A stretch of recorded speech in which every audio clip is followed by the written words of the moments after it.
Сәлем достар, бүгінгі видеода мен сіздерге қоржын тігудің ең оңай тәсілін көрсетемін. Ол үшін сіздер өздеріңізге керек мөлшерде осындай шеңбер сызып аласыздар.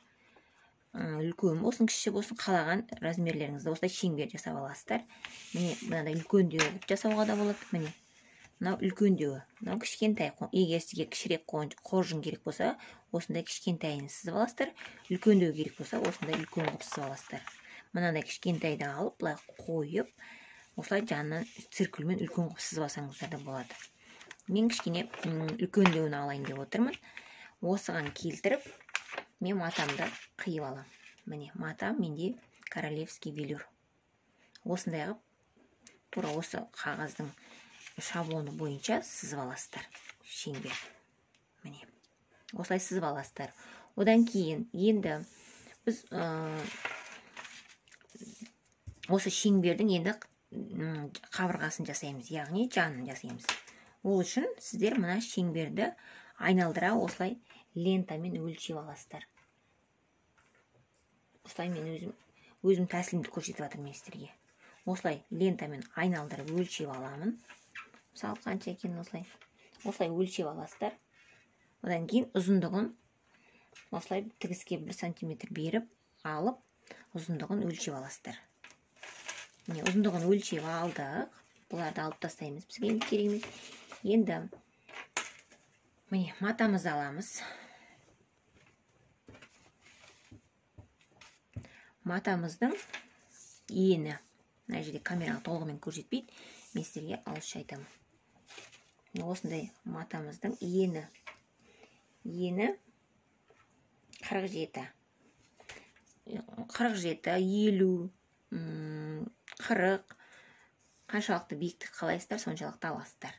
Ал ұзындығы, мынау ені ғой, ұзындығын сіздер жаңа өздеріңіз өлшеп алған өлшем бойынша аласыздар. Менің ұзындығым қазір екеуінің ортасынан осылай бүктеген кезде тура ортасына өлшеп сіздерге айтып беремін толығын. Міне, матам 2 бүктеліп тұр. Ұзындығы менде 94. Ұзындығы 94. Мына жерде камераға сыймайды. Сондықтан мен енімді осылай көрсетіп отырмын. Міне, осындай бөлшек мата, ені 47, ұзындығы 94.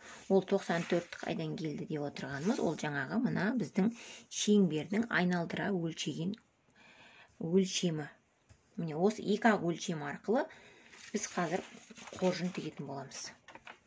Ол үшін мына матаның бір жақ бөлігін, жаңағы үстіңгі жағын, мысалы, осылай кішкене қайырып, 0,5-пен осылай тігіп аласыздар үстіңгі жағын.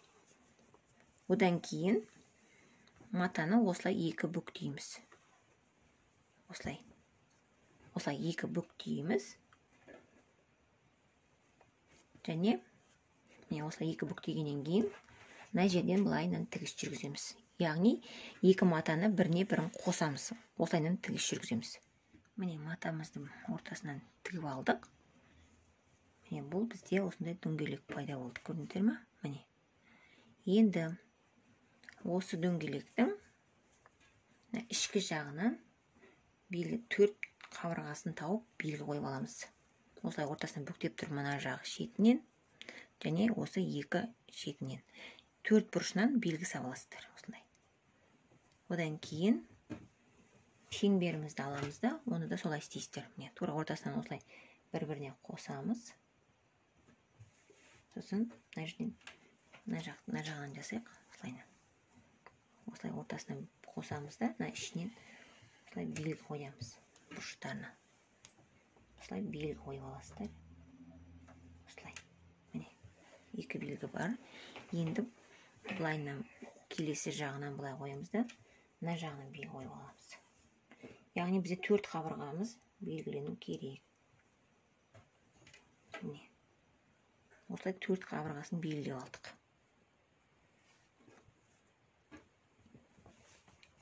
Одан кейін енді біз осы шеңберімізге мына матамызды қосамыз. Ол үшін матаның осы оң бетін мына шеңбердің үстіне осылай қоясыздар. Осылай үстіне қоямыз.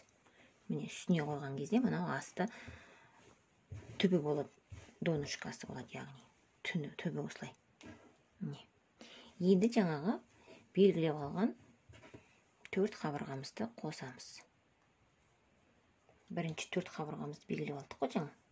Соны қосамыз.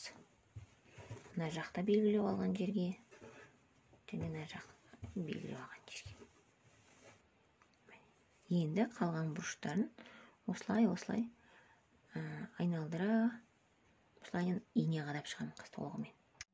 Айналдыра ине қадап алдым. Енді осы жерді осылай домалақ қылдырып тігіп шығамыз. Түзу тігіспен тігеміз.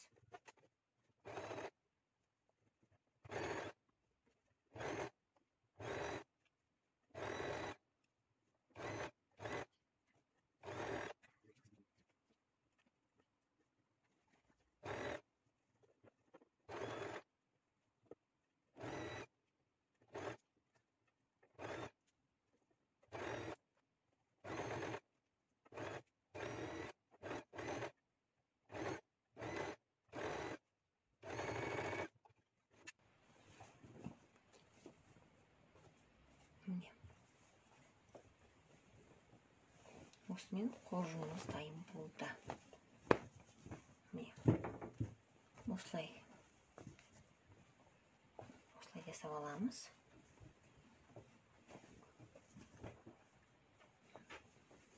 Мына түбі.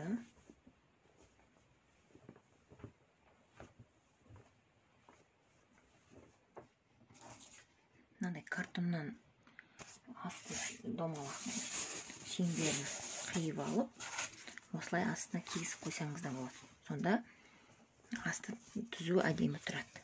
Міне осындай көрдіңіздер ме? Осындай домалақ қоржын шығады. Енді бұның қабырғасына қағаз қою арқылы бұны көтеруге, форма беруге болады. Өзінің домалақ формасын бересіздер, қаншалықты керек. Одан кейін мына аузын осылай қоржынның лентамен байлап қойсақ болады.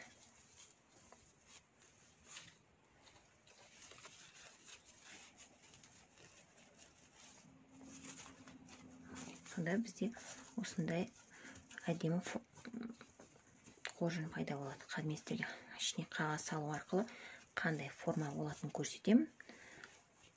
Әдемілеп осылай лентамен бантик жасап, формамен тұрғыз қоясыздар. Осындай ішіне картон саласыздар ма, қағаз салу арқылы көтеріп қойға болады. Ең бастысы тұрып тұрса, ол формасын беріп тұрады. Сонда сіздерде әдемі қоржын осылай 5 минутта тігіп алсаңыз болады. Назарларыңызға рахмет.